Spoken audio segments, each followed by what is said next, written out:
The sea has a way of making you believe you're in control, right before it proves you wrong.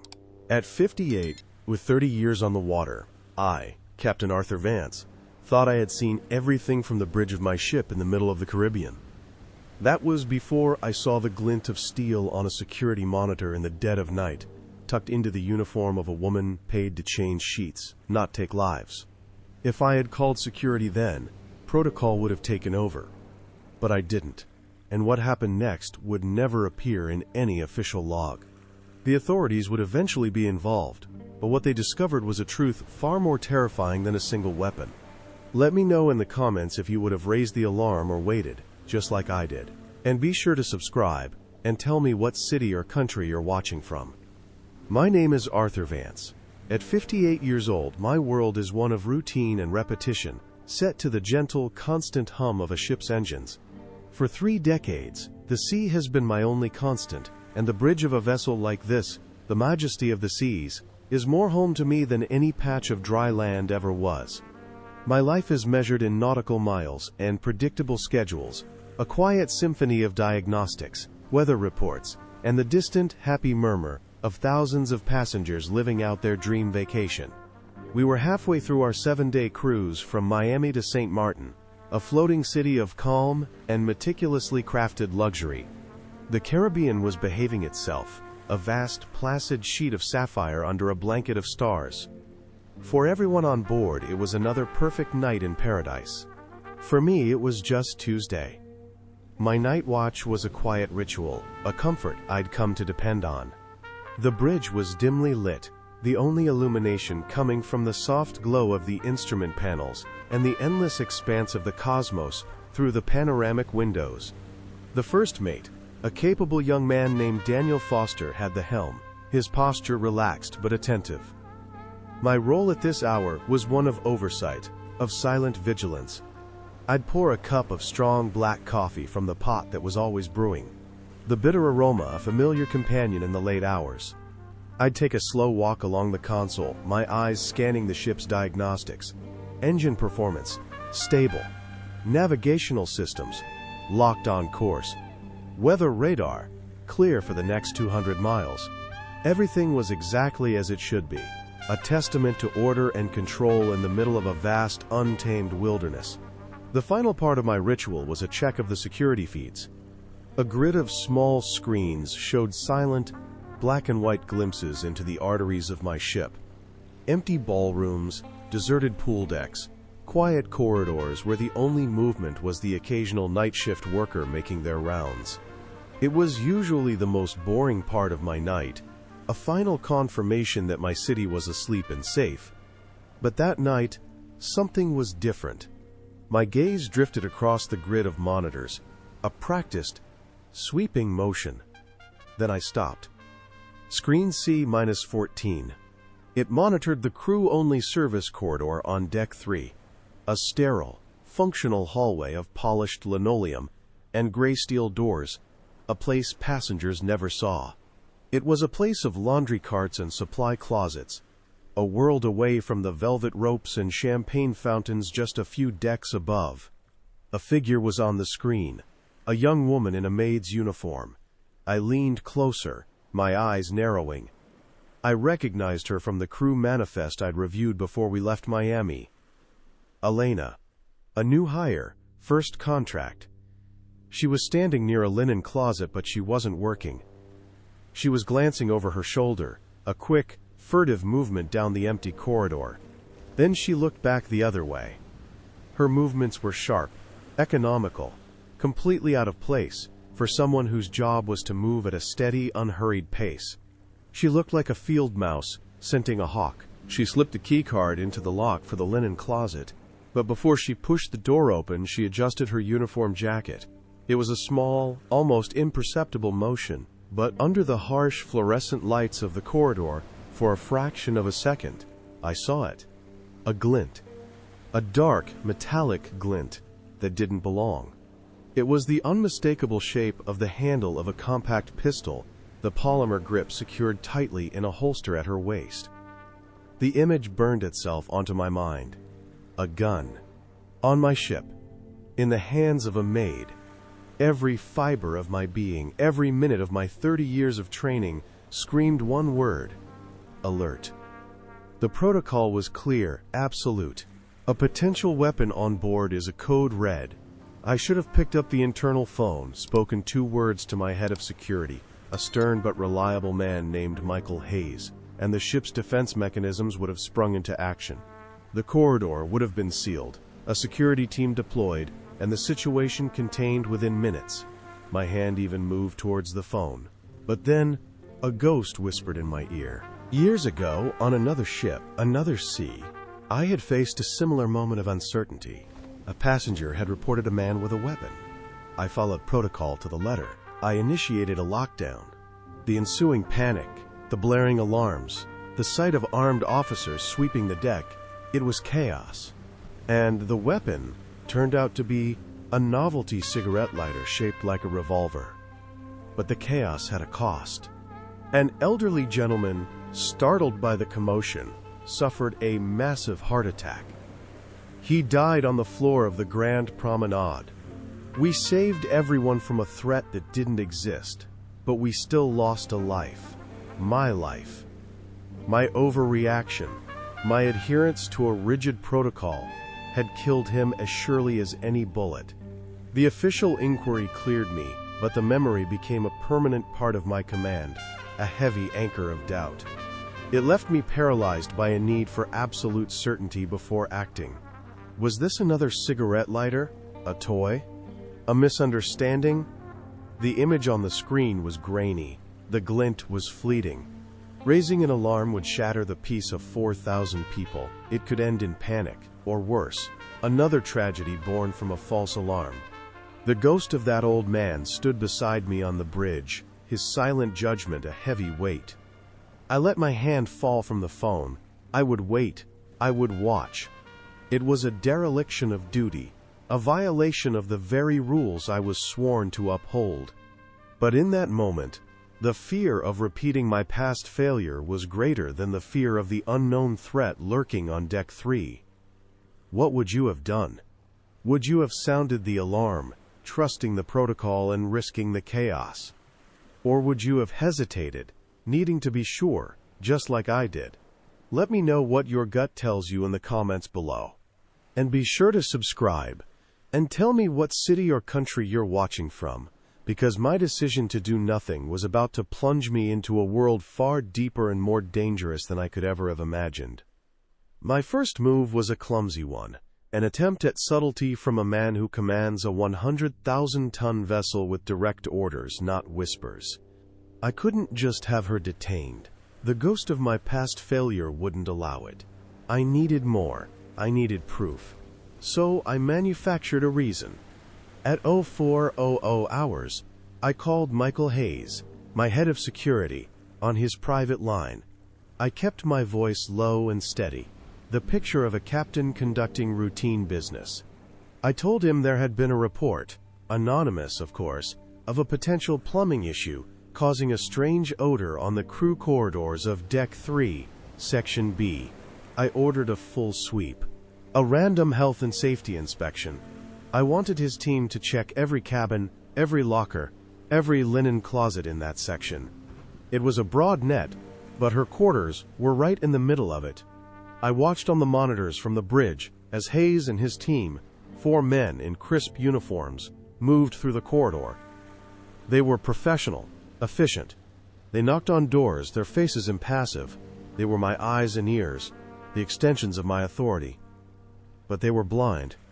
They were looking for a leaky pipe, not a ghost. I kept my eye on the monitor for her cabin, 3B47. When the team knocked, there was no answer. They used their master keycard and went inside. I zoomed in the camera feed from the hallway, trying to see past their shoulders, but the angle was poor. They were inside for less than 3 minutes. When they emerged, Hayes gave a slight shake of his head to his men, and they moved on to the next door. A few minutes later, he called me back. "All clear, Captain," he said, his voice laced with the weariness of a man woken up for a wild goose chase. "No plumbing issues, no strange odors, everything's in order." He told me cabin 3B47 was empty, the bed made with military precision. Not a single personal item in sight. It was as sterile as a hotel room before a guest checks in. She wasn't there. And she had left nothing behind. It was as if she didn't exist. The net I had cast had come up empty. And worse, the fish now knew it was being hunted. I had made a loud, clumsy noise in the dead of night, and all it did was alert her that I was watching. The feeling of control I cherished began to fray at the edges. This ship was my kingdom, and yet there was a phantom walking its halls that I couldn't pin down. The rest of the night and the following day were a quiet, agonizing torture. I stayed on the bridge long after my shift ended, my eyes glued to the security monitors. I had the system flag any time her keycard was used. Nothing. I had it search for her face, using the ship's rudimentary facial recognition on the public deck cameras. Not a single match. It was impossible for a person to simply vanish on a ship. It's a closed system, a steel island. Every soul is accounted for. But she was gone. The tension on the bridge was no longer about the sea or the weather. It was a silent, one-man Cold War. I was hunting a shadow, and I was losing. The 4,000 passengers, sleeping, dining, and laughing just a few decks away, were living in a paradise I was no longer sure I could protect. The calm Caribbean Sea outside felt like a mockery, a placid surface hiding unfathomable depths. I was adrift in my own command center, more lost than any navigator in a storm. That night, I finally retreated to my private quarters, a spacious but Spartan suite of rooms just behind the bridge.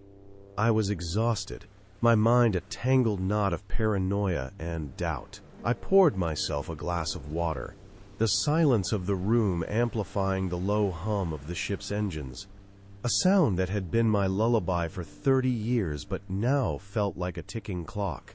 I stood by the large window, looking out at the endless black, the reflection of the tired old man in the glass, the only company I had. And that's when I heard it. Not a knock, not a sound from the door, just a soft click of the lock behind me. I spun around, my heart seizing in my chest. She was standing there, just inside the doorway, having closed it silently behind her. It was Elena, the maid from the monitor. She wasn't in her uniform anymore. She wore simple black pants and a dark gray shirt, tactical and functional. The gun was still at her hip, but it was no longer a hidden glint. It was an open, undeniable fact. Her posture was calm, her expression unreadable. She hadn't broken in. She had simply arrived in my most private space, the one place on this entire vessel that was mine alone. "Captain Vance," she said. Her voice was steady, low, and held an authority that no maid should possess.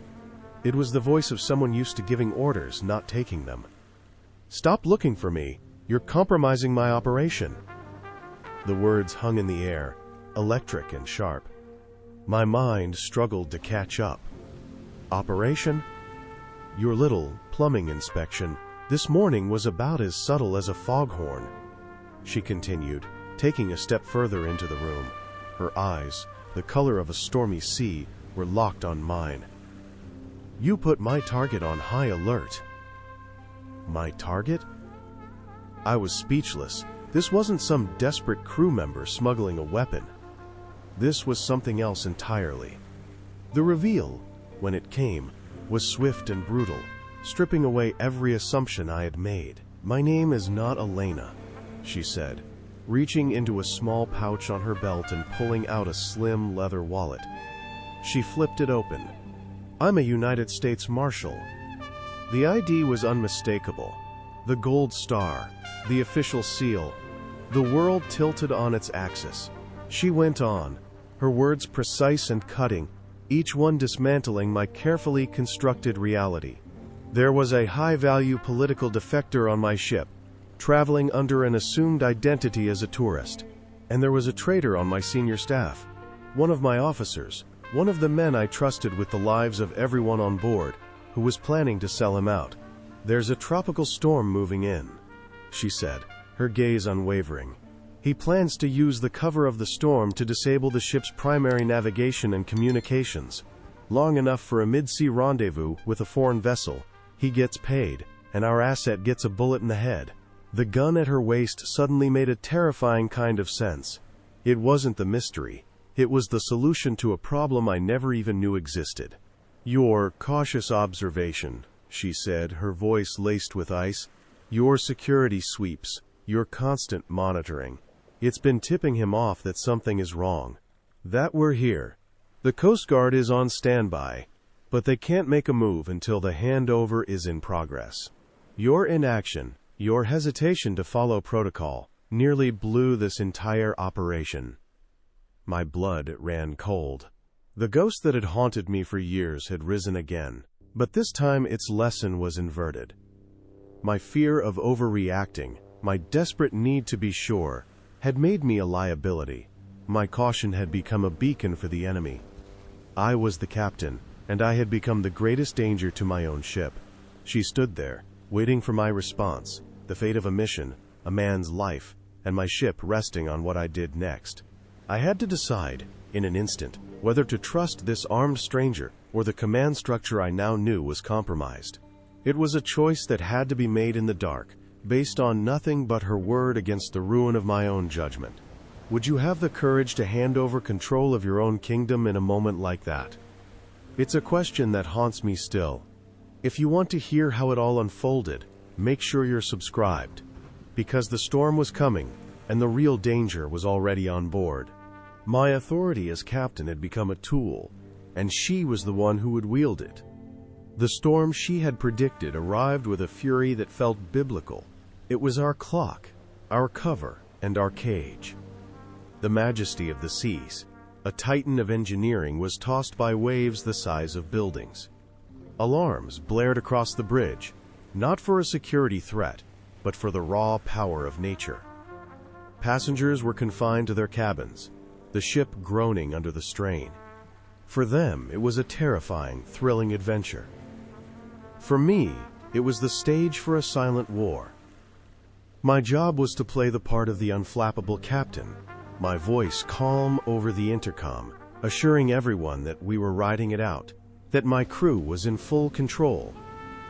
But the real control was in the hands of the woman who now stood beside me on the dimly lit bridge, dressed not as a maid, but as a warrior. Her team, 3 other passengers I'd never noticed before, had materialized from the ship's population. They were shadows, moving with an unnerving purpose through the rocking corridors. My role was simple, yet it was the hardest thing I'd ever done. I was to actively undermine my own ship's security protocols. The traitor is Michael Hayes. She had told me in my quarters, and the name hit me like a physical blow. My head of security. The man I trusted to protect us all. The man I had called for the plumbing inspection, but at Gorse. He would know every camera's blind spot, every patrol route, every security loophole, because he had designed them. My clumsy attempt to find her had been reported directly to the man she was hunting. I had been feeding the wolf information about the shepherd. Elena, I never did learn her real name, gave the orders in a low whisper, her eyes darting between the external radar and a small, encrypted tablet. "He's going to make his move on the communications array now," she said. "He'll use the storm as a pretext to shut down the primary satellite link for safety reasons. I need you to authorize it. Don't question him." My hand trembled as I picked up the internal phone. I called Hayes, my voice a stranger's in my own ears. I relayed the order, citing a risk of power surge from a lightning strike. He agreed, his tone professionally calm, but I could hear the undercurrent of triumph. He thought he was in the clear. He thought I was a fool. A few minutes later, the main communications board went dark. We were officially deaf and blind to the outside world, just another ship battling a storm. A perfect ghost. The next move was on the aft deck, Deck 7. It was an exposed crew area, battered by wind and sea spray, the least likely place for a meeting. "The asset is being moved to a muster station nearby," Elena explained. "Hayes will lead him to the stern, telling him it's a secondary extraction point for a security detail. That's where the boat will be. My job was to keep my own security patrols clear of Deck 7 for a 15-minute window. I had to fabricate a crisis on the opposite side of the ship, a broken fire main on the forward deck, drawing all available hands away from the real action. I was lying to my own crew, sending them on a fool's errand into the teeth of the storm while a man's life hung in the balance 1,000 feet away. Every order I gave felt like a betrayal. I watched it unfold on a single, isolated security camera feed that Elena had patched into her tablet. The image was grainy, lashed with rain, but the figures were clear. I saw Hayes, his uniform soaked, leading a terrified-looking older man, the defector. They fought their way against the wind toward the stern railing. Hayes was pointing out into the black, churning water. And then, I saw it. A phantom. A low-profile, rigid, inflatable boat, black as the night, rising on the crest of a monstrous wave. It had no lights, its engines barely a whisper beneath the roar of the storm. It was a predator that had emerged from the abyss. This was the rendezvous. This was the moment the soul of my ship was to be sold. Just as Hayes put a hand on the asset's shoulder to guide him toward a rope ladder that had been thrown over the side, the world erupted. Elena's team moved in from 2 directions, emerging from maintenance hatches I never even knew were there. They were fluid and brutal. The confrontation was over in seconds. There was no shootout, no prolonged struggle, just the swift, violent poetry of professionals at work. Hayes barely had time to register what was happening before he was on the deck, restrained. The asset was pulled back from the railing, shielded by one of the agents. The black boat, its mission a failure, simply melted back into the storm, swallowed by a wave, as if it had never been there at all. The aftermath was silent and sterile. Hayes was taken to a secure cabin. The asset was secured in another. The communications array was repaired as the storm began to subside. To the 4,000 passengers and the vast majority of my crew, the night had been nothing more than a memorable battle with the Caribbean. When we finally docked in Miami, the morning sun glinting off the calm water, as if to mock the chaos of the night, a handful of people disembarked before anyone else. Elena was among them. She didn't look at me. There was no thank you, no debriefing. Her team, Hayes in their custody, and the asset all disappeared into a set of black government vehicles that were waiting at the pier. They were ghosts, and they left my world as quietly as they had entered it. My ship was safe. My record was clean. The official log showed a communications blackout and minor damage from a tropical storm. Nothing more. But as I stood on the bridge, the illusion of my command, of my control, was gone forever. I had been a pawn on my own ship, my authority a mask, for a battle I hadn't even known was being fought. My caution had almost doomed us, and my eventual compliance was a form of surrender. I had to place the fate of everyone on board into the hands of an armed stranger. Would you have the courage to make that choice?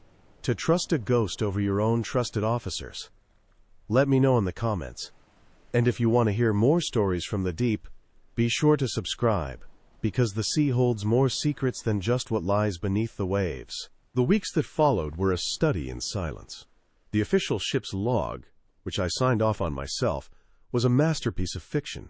It detailed gale force winds, a lightning strike that temporarily disabled our primary communications array, and a series of controlled power downs to protect sensitive equipment. It noted the heroic efforts of the crew in managing the situation and ensuring passenger safety. There was no mention of a U.S. Marshal, a defector, or a ghost boat that rose from the waves. There was certainly no mention of Michael Hayes, my head of security, being a traitor. His disappearance was handled with a quiet, corporate efficiency that was almost more chilling than the storm itself. An internal memo announced his sudden resignation due to a family health crisis. His personal effects were discreetly packed and removed from his cabin before we even reached our next port of call. Within a week, a new head of security was flown in from the company's head office in Miami. A stern-faced man with eyes that missed nothing. No one asked questions. On a ship, the crew learns to accept the currents of command. A man was here, and now he is gone. The ship sails on. But I couldn't sail on, not really. I still stood on the bridge, still gave the orders, still wore the uniform with its 4 gold stripes. To the world, I was Captain Arthur Vance, master of the majesty of the seas. But in the quiet hours of the night watch, I felt like a fraud. My kingdom, this floating city I had commanded with absolute confidence for years, now felt like a borrowed stage. The hum of the engines was no longer a lullaby. It was a constant reminder of the secrets humming just beneath the surface. I would look at the faces of my senior officers during our morning briefings, men I had known for years, men with whom I had shared meals and weathered storms, and a new, cold question would surface. Who are you, really? What secrets do you keep behind your professional smile and crisp uniform? The trust that is the very bedrock of a ship's command had been fractured, and I didn't know how to repair it. My relationship with the sea changed too. For 30 years it had been my adversary and my partner. I respected its power, but I believed I understood its rules. Now, when I looked out at the endless expanse of water, I no longer saw a wilderness to be navigated. I saw a hiding place, a vast, dark cloak under which ghost boats could travel, and secrets could be exchanged, bought, and sold, all while I floated obliviously on the surface, a king in a powerless castle. The world had become so much larger and more dangerous than I had ever imagined. The lines on my navigational charts seemed laughably simple compared to the invisible lines of espionage and betrayal that had been drawn right across my own deck. I never heard from Elena again. No official report, no follow-up, not even an anonymous acknowledgement. The United States government had used my ship as a theater of operations, and then folded up the stage and disappeared into the night, leaving me to clean up the props. I was a loose end they trusted to remain silent, my own complicity and dereliction of duty ensuring I would never speak of it. But the questions she left behind became my constant companions. Who was that defector? A scientist? A spy? A politician? What secret did he carry that was worth so much blood and treasure? And the men on that boat, who were they? What nation, what corporation, what shadowy organization had sent them to pluck a man from the middle of the Caribbean in the heart of a storm? The most haunting question of all, however, was about Michael Hayes. Was he just one man, a single point of failure, corrupted by greed? Or was he a part of something larger, a network, a system that had placed him on my ship for this very purpose? How deep did the rot go? Had he been turned, or had he always been a plant? As I scan the security monitors now, I see the ship differently. I don't just see passengers and crew. I see potential assets. I see threats. I see secrets. The glint of a watch, a whispered conversation in a quiet lounge, a crew member in a corridor where they shouldn't be. It all takes on a sinister new meaning. My caution, the very trait that had once led to a man's death and later almost doomed a federal mission, has now metastasized into a quiet, gnawing paranoia. I am the captain, and I am the most watchful man on the sea, but I am watching for ghosts I can't even prove exist. And you, what do you think was really behind it all? Was it just a single traitor? Or was my ship an unwitting pawn in a much larger invisible war? Let me know your theories in the comments below, because out here, I'm surrounded by 1,000 unanswered questions. And if you want to hear more secrets from the deep, make sure you subscribe and tell me what part of the world you're watching from.